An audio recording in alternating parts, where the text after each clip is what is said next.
RAB এবং জেলা প্রশাসনের যৌথ অভিযান পরিচালিত হয়।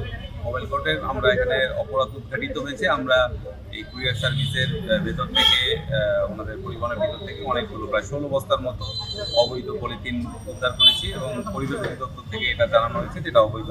তারই পরিপ্রেক্ষিতে তাদের 25,000 টাকা জরিমানা করা হয়েছে এবং সঙ্গে সঙ্গে 16 বস্তা যেই পলিথিন রয়েছে সেটা আমরা জব্দ করে পরিবেশ অধিদপ্তরকে দিয়ে দিয়েছি।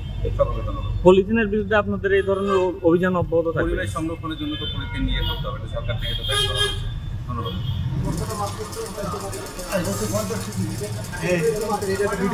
আমি আসি।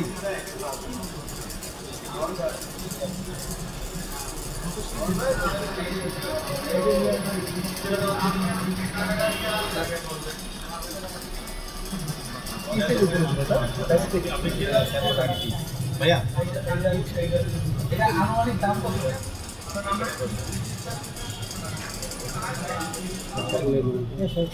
আপনারটা দিলেন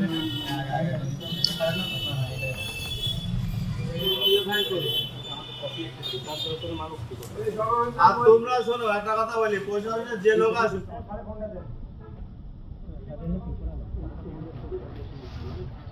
তাড়াতাড়ি লেখো না ভাই, এত সময় লাগে না। সময় লাগে না। ইন্সপেক্টর যিনি আছেন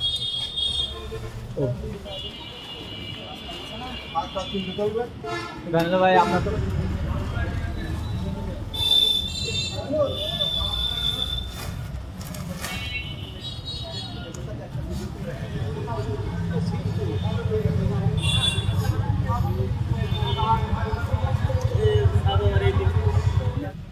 গাড়ি